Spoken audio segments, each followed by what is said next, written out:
In the year 2017, a chemical engineer named Martin Sweatman sat in his office at the University of Edinburgh, staring at photographs of a stone pillar carved nearly 12,000 years ago.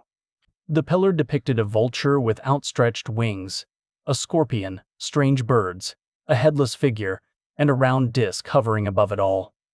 For decades, archaeologists had argued over what the carvings meant.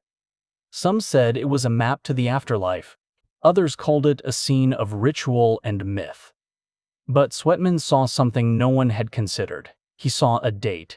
And if he was right, it was a date that changed everything we thought we knew about the ancient world. What followed was one of the most controversial archaeological claims of the 21st century. Today we are going to investigate what may be the oldest crime scene on Earth, a place where the evidence points not to any human hand, but to the sky itself. The site in question is called Gobekli Tepe.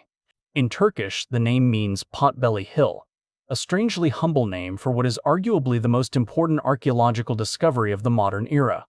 It sits on a mountain ridge in southeastern Turkey, near the city of Şanlıurfa in the region known as Upper Mesopotamia. For thousands of years, the hill looked like nothing more than a gentle mound in the landscape, a rounded hump of earth covered in scrub and wild grass.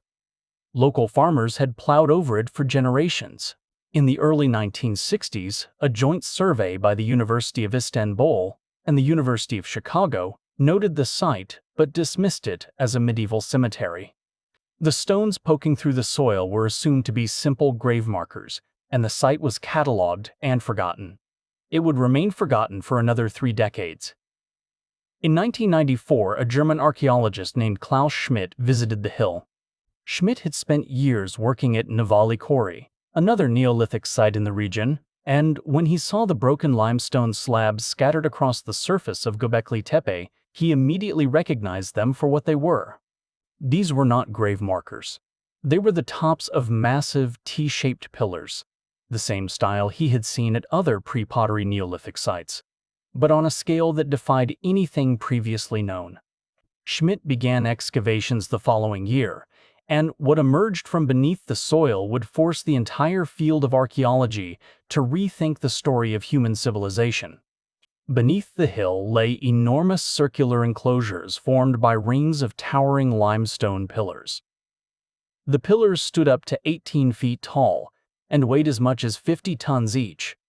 They had been quarried from limestone bedrock on the hill's western face and transported to their final positions using methods that remain debated, but which almost certainly required the coordinated labor of hundreds of people. The pillars had been carved with astonishing precision, using only stone hammers and flint blades, tools that were later found scattered across the site in enormous quantities. Many of the pillars were decorated with elaborate reliefs of wild animals, including snakes, foxes, wild boars, lions, gazelles, cranes, vultures, and scorpions. The animals were almost exclusively male, and often depicted in aggressive postures, baring teeth or coiling as if ready to strike. Some pillars featured a single dominant creature, while others combined multiple animals into complex scenes whose meanings remain fiercely debated. The T-shape of the pillars themselves was not abstract. The vertical shaft represented a body, and the horizontal cap represented a head. On some pillars you could make out carved arms running down the sides and hands reaching toward a belt buckle at the waist. These were stylized human figures, faceless and towering, standing in silent circles beneath the earth. Between the pillars, the builders had constructed stone benches and low walls, creating enclosed spaces that felt less like open-air temples and more like sealed chambers designed to contain something or to keep something out. Radiocarbon dating delivered the first shock. The earliest exposed structures at Gobekli Tepe were built between roughly 9500 and 9000 BCE, placing them firmly in the pre-pottery Neolithic, a period that made them 7,000 years older than the Great Pyramid of Giza and 6,000 years older than Stonehenge. But the second shock was even more profound. The people who built Gobekli Tepe were not farmers. They had no agriculture, no domesticated animals, no pottery, no metal tools, and no permanent villages. According to every conventional model of human development, they should not have been capable of organizing the labor, resources, and engineering knowledge required to build something this monumental. It was as if the standard timeline of civilization had been torn in half. The accepted sequence was straightforward. Humans invent farming. Farming creates food surpluses. Surpluses allow permanent settlements. Settlements give rise to organized religion and monumental architecture. Gobekli Tepe reversed the entire order. Here was monumental architecture and organized ritual thousands of years before the first known farm. Computer modeling conducted in 2020 revealed another startling detail. The three main enclosures that had been excavated were not built randomly over time as separate projects. They were planned together as a single complex using an underlying geometric pattern based on an equilateral triangle. The builders had stretched ropes or used some equivalent method to ensure that the central pillars of each enclosure aligned almost perfectly along the 3 points of that triangle. This level of architectural planning among hunter-gatherers was supposed to be impossible, and yet the evidence was carved into the bedrock itself. Geophysical surveys showed that beneath the hill at least 20 more large enclosures remained buried.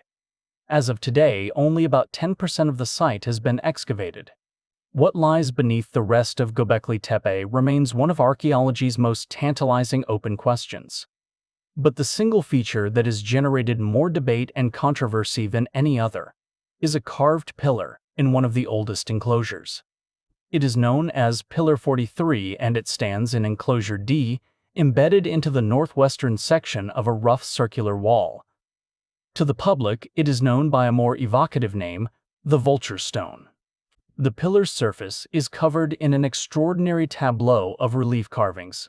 At the center is a large vulture with its wings outstretched, the left wing raised nearly vertical and the right held horizontal, as if the bird had been frozen mid-turn in flight. Above the vulture's left wing hovers a round disc, smooth and prominent. Below the vulture is a clearly defined scorpion, its segmented body and curved tail unmistakable. Surrounding these central figures are other birds, including what appears to be a duck or goose near the base, and along the top edge of the pillar runs a row of repeating shapes that resemble handbags or buckets, a motif that appears at ancient sites across the world from Mesopotamia to Mesoamerica. And at the very bottom of the scene, partially obscured, is the figure of a headless man. Klaus Schmidt, who led excavations of the site until his passing in 2014, interpreted the imagery as a depiction of the soul's journey to the afterlife. In the pre-Pottery Neolithic world, the vulture was widely regarded as a psychopomp, a creature that carried the souls of the deceased to the sky. The practice of excarnation or sky burial, in which the dead were exposed so that vultures could strip the flesh from their bones, is well documented at contemporary sites like Çatalhöyük in central Turkey and Jurf el Ahmar in northern Syria. Schmidt identified the round disc above the vulture's wing, not as the sun, but as a disembodied human head, an abstract symbol of the departing soul. The headless figure at the base of the pillar supported this reading. This was a scene of death and transition, a carved gateway between the world of the living and whatever lay beyond. The skull cult evidence found at the site added weight to this interpretation. Archaeologists recovered 691 fragmented human bone fragments from the fill deposits of buildings and surrounding areas, though no complete burials have ever been found at Gobekli Tepe. Among these fragments were 3 partially preserved human skulls, bearing artificial modifications, unlike anything seen at any other contemporaneous site.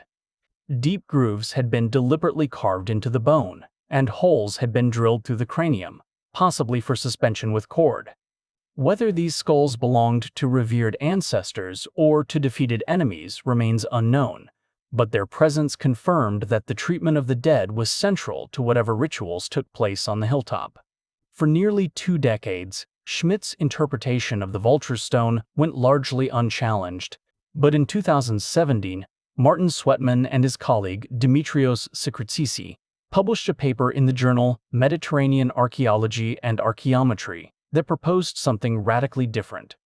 They argued that the animals on Pillar 43 were not mythological symbols at all. They were constellations. Using astronomical software called Stellarium, Sweatman and Secretsis set the program's coordinates to the latitude of Sanliurfa and began matching the carved figures to known star patterns. The scorpion corresponded to the constellation Scorpius. The vulture aligned with the asterism of the teapot in Sagittarius. The duck-like bird at the base matched Libra. Other animal figures on nearby pillars corresponded to additional constellations. And the round disk above the vulture's wing, the one Schmidt had called a disembodied soul, Sweatman identified as the sun. If the disk was the sun and the vulture was Sagittarius, then the pillar was showing the position of the sun within a specific constellation at a specific moment in time. It was a date stamp. The date the software returned was approximately 1095 BCE, plus or minus 250 years. That range corresponds almost exactly to the onset of one of the most catastrophic periods in Earth's recent history, a period known as the Younger Dryas. To understand why this date matters, we need to step back roughly 12,800 years. At that time, the Ice Age was ending. Temperatures across the northern hemisphere had been rising steadily for thousands of years. Glaciers were retreating, forests were expanding, and the megafauna of the Pleistocene, woolly mammoths, saber-toothed cats, giant ground sloths, mastodons, and dozens of other species, roamed a warming world. Human cultures were flourishing. In North America, the Clovis people had developed sophisticated stone tool technology and spread across the continent. In the Levant and Mesopotamia, early communities were beginning to experiment with the wild grains that would eventually become the first cultivated crops. The trajectory of life on Earth appeared set toward a long and gradual warming. And then, without warning, the warming stopped. In what may have been a matter of months or even weeks, global temperatures plummeted by as much as 7 degrees Celsius in parts of the northern hemisphere. The glaciers surged back southward. Forests died. Rivers froze. The megafauna, already stressed by the changing climate, began vanishing at a rate that cannot be explained by human hunting alone. In North America, 35 entire genera of large mammals disappeared within a geological instant. The Clovis culture, which had thrived for centuries, vanished from the archaeological record almost overnight. The world plunged into a brutal cold snap that lasted approximately 1,200 years. Scientists call this period the Younger Dryas, named after a small white and yellow flower called Dryas octopetala that thrives in cold Arctic tundra conditions and whose pollen suddenly reappeared in European sediment layers dating to this period. A flower that had not been seen in those latitudes for thousands of years was suddenly blooming again. The Ice Age had returned. For decades, the cause of the Younger Dryas was attributed to disruptions in Atlantic Ocean circulation, possibly triggered by the sudden drainage of glacial Lake Agassiz into the North Atlantic. But in 2007, a team of researchers led by Richard Firestone of Lawrence Berkeley National Laboratory proposed a far more dramatic explanation. They argued that around 12,800 years ago, fragments of a massive disintegrating comet had struck the Earth, triggering hemisphere-wide fires, destabilizing the ice sheets, and plunging the planet into a sudden and prolonged freeze. The proposal became known as the Younger Dryas Impact Hypothesis. The initial reaction from the scientific community was hostile. Critics pointed out the lack of a visible impact crater. They questioned the methodology, challenged the laboratory findings, and several teams published papers claiming they could not replicate the evidence. The hypothesis was widely declared to be debunked. But then something remarkable happened. Independently and across dozens of sites on 4 continents, researchers began finding the same anomalous signatures in sediment layers, dating to precisely 12,800 years ago. This layer became known as the Younger Dryas Boundary, and the evidence it contained was extraordinary. At site after site, researchers found concentrations of platinum far exceeding normal background levels. In 2013, analysis of Greenland ice cores revealed a 100-fold spike in platinum concentration at approximately 12,890 years before present, a spike that coincided precisely with a sharp drop in oxygen isotope ratios, indicating sudden and extreme cooling. In 2017, 11 additional continental sites across North America were found to contain the same platinum anomaly at the same stratigraphic level. At many of these sites, the platinum peaks coincided with the last known appearance of Clovis stone tools.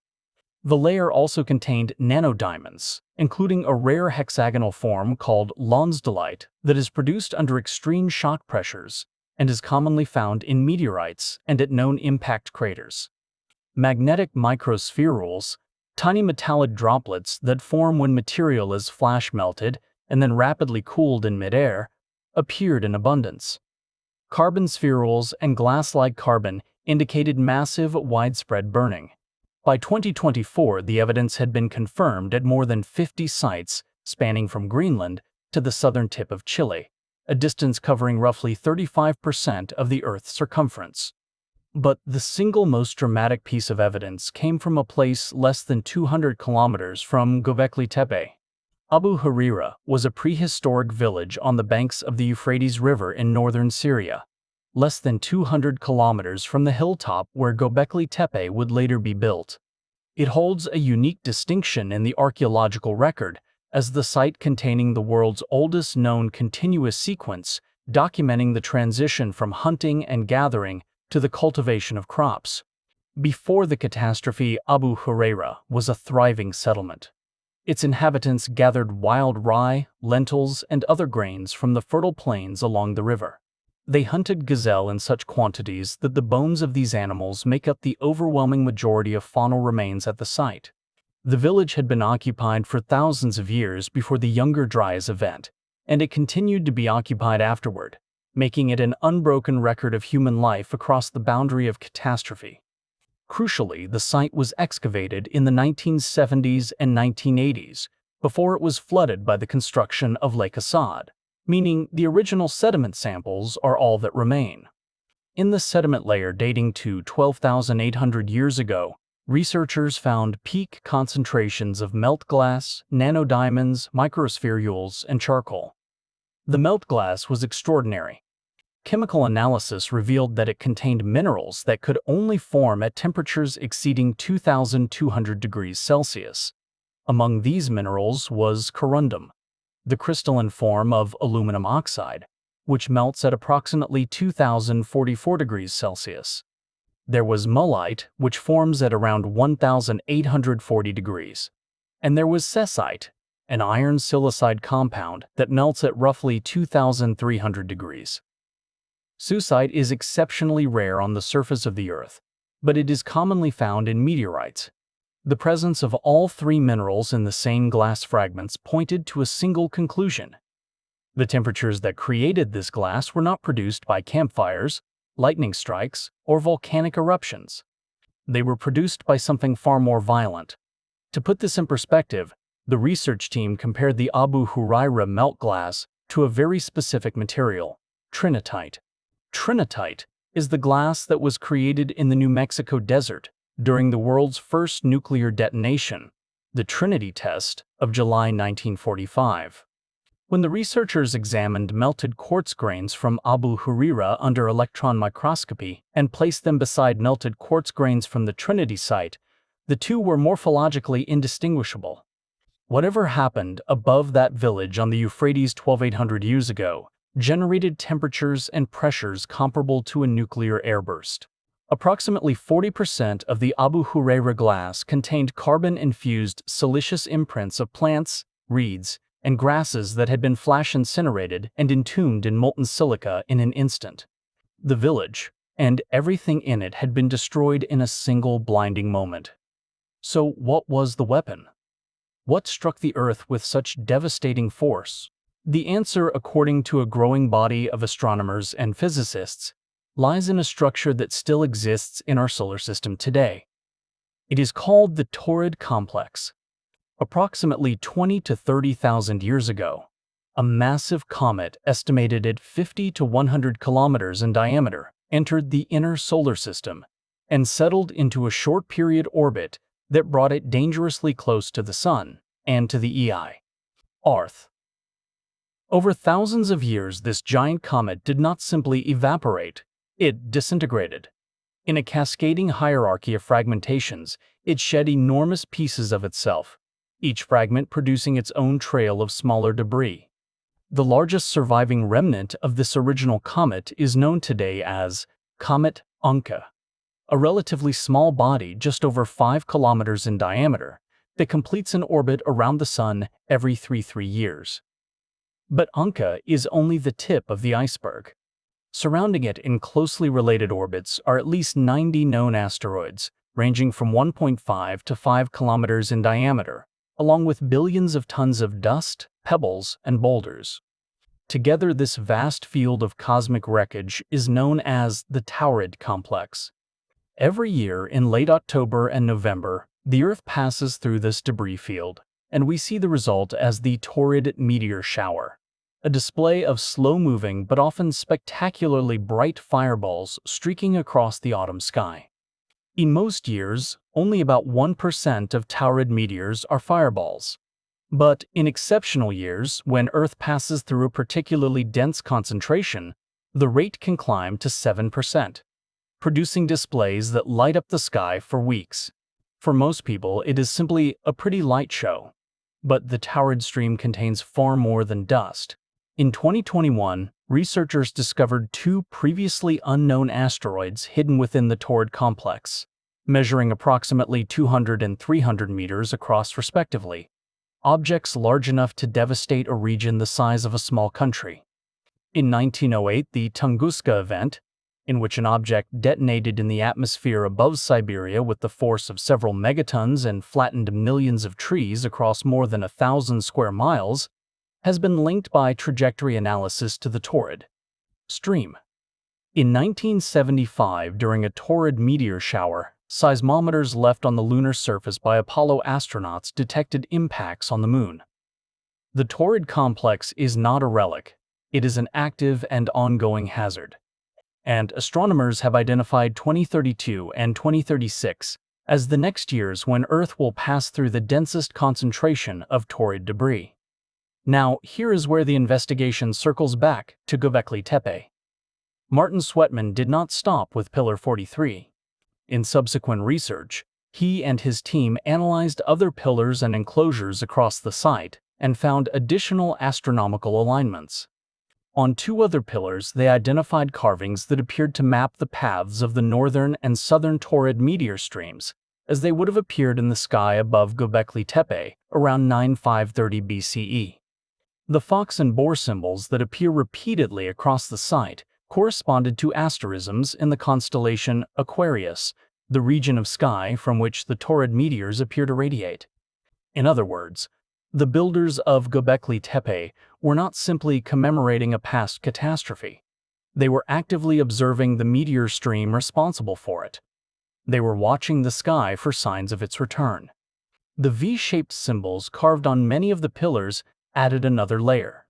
Sweatman's analysis proposed that these V-marks represent individual days in a lunisolar calendar system consisting of 12 lunar months plus 11 additional days to align with the solar year, a total of 365 days. If correct, this would make the carvings at Gobekli Tepe the oldest known calendar of any kind, predating the previously earliest known lunisolar calendars by thousands of years. One particular V symbol carved around the neck of a bird-like creature on Pillar 43 appeared to mark the summer solstice.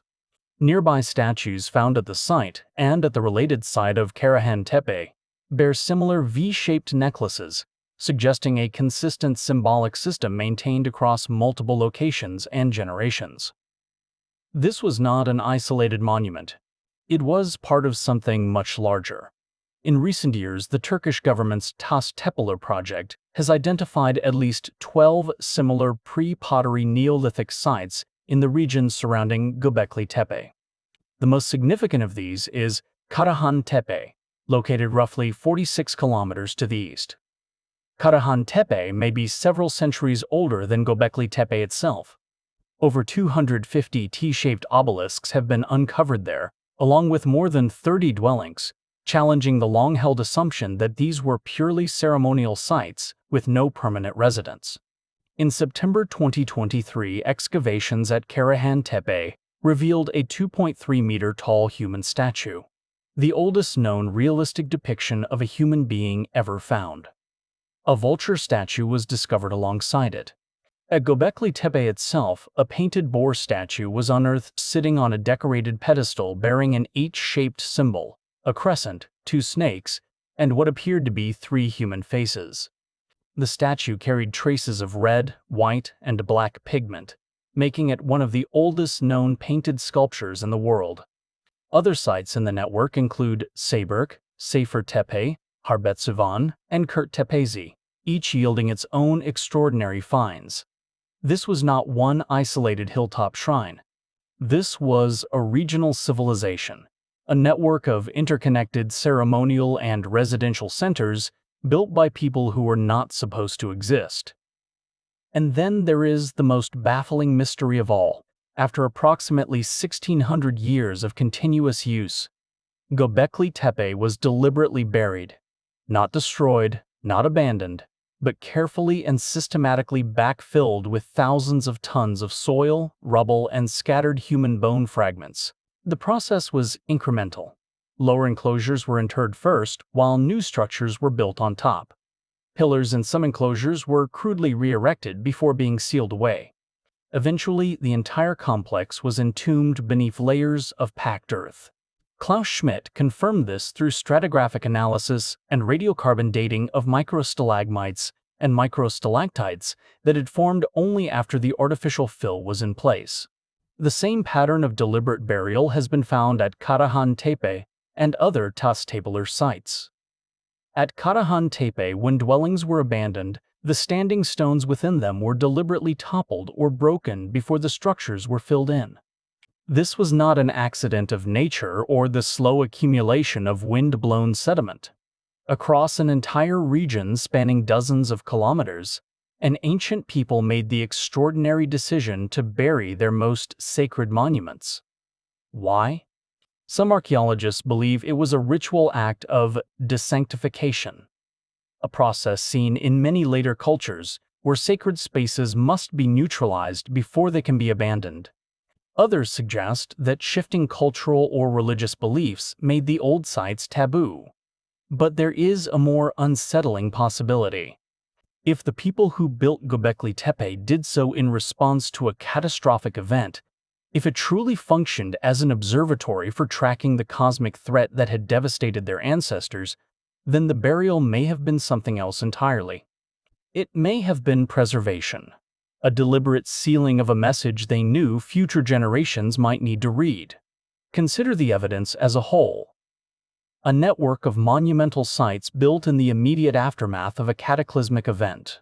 Carvings that encode the precise astronomical date of that catastrophe.